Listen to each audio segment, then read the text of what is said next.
Welcome back to another episode of Rock Boys Football. One of the biggest storylines, I think, in all of college football throughout the first couple of weeks of the 2024 season has been what this Clemson offense has looked like to start 2024. And yes, it was an ugly one against Georgia week one. You could tell there were a lot of kinks in terms of the process on offense. But ever since week one against Georgia, I mean, this Clemson offense has been, largely on a warpath.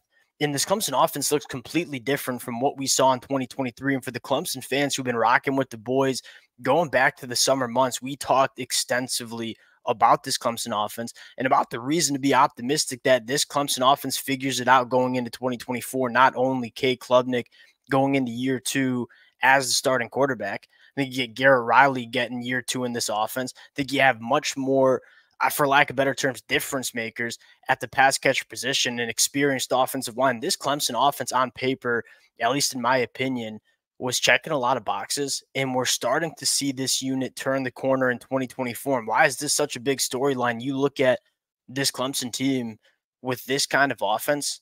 This is not only one of the most dangerous teams in the ACC, but it is a legitimate danger in the college football playoffs. We all know what this Clemson defense can do.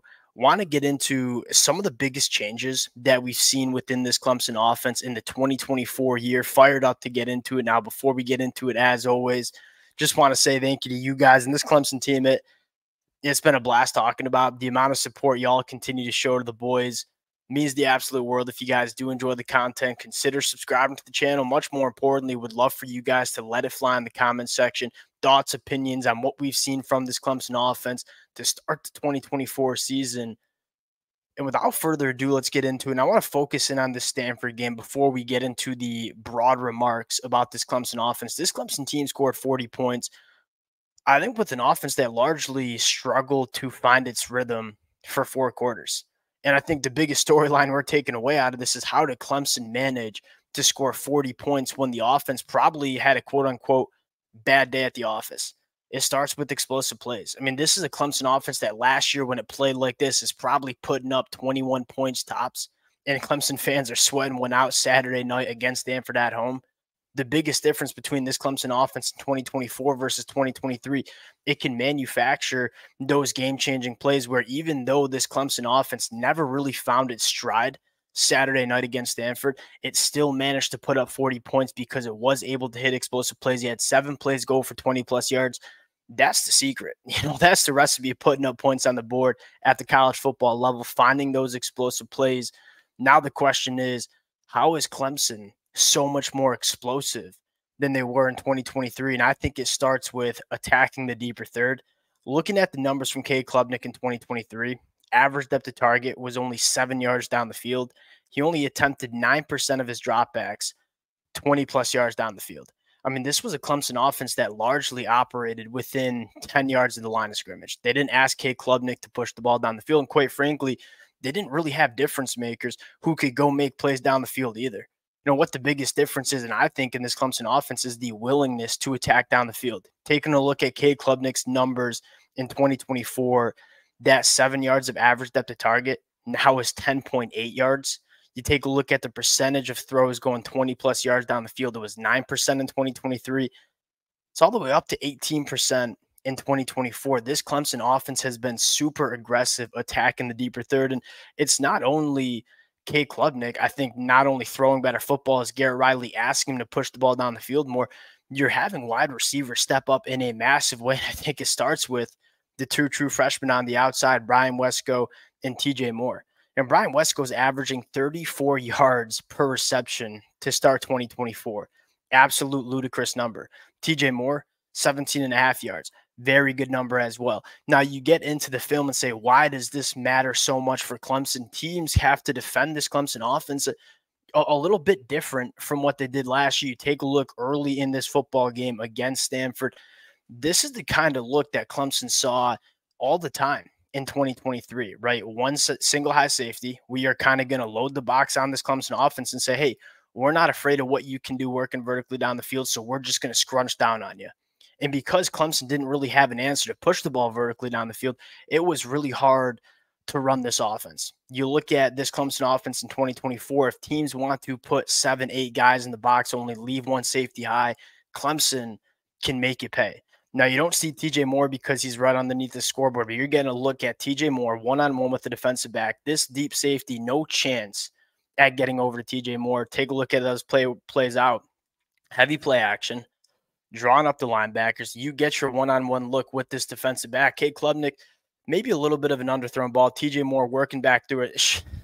This wasn't called a pass interference. Dabo Swinney lost his mind on the sideline. This is a pass interference all day, right? And I think we all know that. You're going to get that call 9 times out of 10, quite frankly, probably 95 times out of 100. Doesn't get called here. This is going to be either an explosive play or a pass interference more times than not for Clemson. Now, I think that's just an example. Obviously, they didn't complete this football. This was a pass breakup, no pass interference.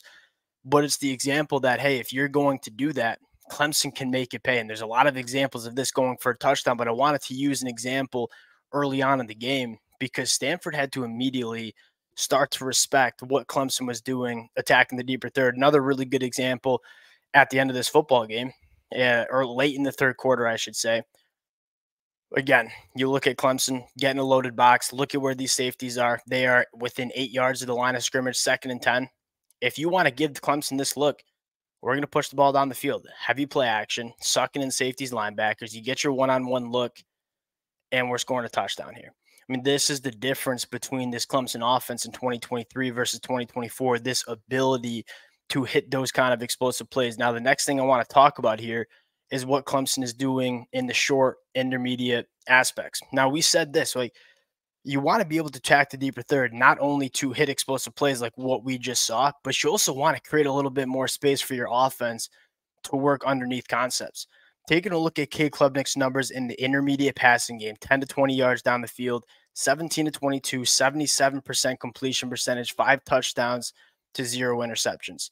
Not only are you able to hit more explosive plays because you're pushing the ball down the field more, you're creating a lot more opportunity for some of these other pass catchers, guys like Antonio Williams, guys like Jake Bringenstool, to really have a field day underneath as well. I think this is a really good example of this, right? This is early third quarter after Clemson has pushed the ball down the field a couple of times in this football game. Take a look at this look here. Now we're really getting spread out. Stanford is starting to respect what Clemson can do working vertically down the field. You don't even see the safety in your screen. Like, this deep safety is playing 25 yards off the line of scrimmage. You run this play here. One, really good design, right? We're giving a little that bubble pass. You're taking away the eyes of these intermediate defenders. You roll this play here. Look at all this green grass that Clemson has to work with. Cade Klubnik puts it right on Brian Wesco, a little freshman drop, lack of focus, but the idea is still the same. Clemson could not manufacture this kind of space in the 2023 season because nobody played with a safety this high against Clemson's offense because we weren't really afraid of what Clemson can do pushing the ball down the field. Now that they are afraid, you're opening up all these throwing windows for Cade Klubnik in this intermediate range, probably where he's best throwing the football. Again, 17 to 22, a 77% completion percentage. Cade Klubnik has been eating in this kind of these kind of intermediate concepts, and the ability to create all of this space is massive for this Garrett Riley offense. I don't think it's a coincidence that Clemson has over 500 yards after the catch to start 2024 in just 4 football games, because there's a lot of space that's getting created in the short intermediate concepts. Another thing I love, run game. Again, when you have the ability to attack the deeper third, safeties have to respect it. You're not seeing as many loaded boxes. Phil Moff is averaging 8 yards per carry. It's one of the best rushing attacks that we see in the country. And you're using Cade Klubnik a little bit more into some design runs as well. So you're adding another blocker into the box here with Cade Klubnik. And so you are having the ability now to really threaten teams in a lot of different ways. The ability to attack the deeper third, it's not only helping them hit explosive plays, it's not only helping them throw the football short intermediate route trees, but it's also helping them run the football. And because it's helping them run the football, they're going to play action much more than they did in 2023. It's almost a 50-50 split in terms of Cade Klubnik's passing attempts. 45% of his passing attempts are coming off of play action, and he's crushing teams off of play action. And so the emergence of these young freshmen, guys like Brian Wesco, guys like TJ Moore, the confidence that Clemson has pushing the ball down the field just a little bit more than they did last year, you're not only hitting explosive plays, but you're opening up the run game. You're opening up the short intermediate passing concepts.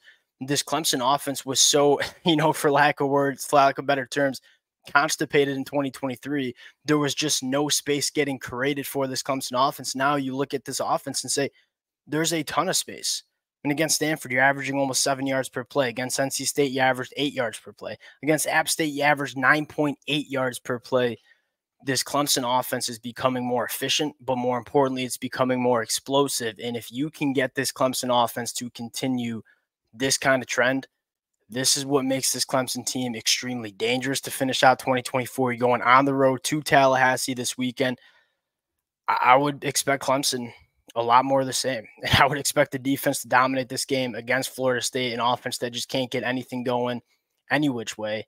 We'll close it out there. Again, appreciate you guys rocking with the fellas. If y'all do enjoy the content, consider subscribing to the channel. We'll talk to y'all later.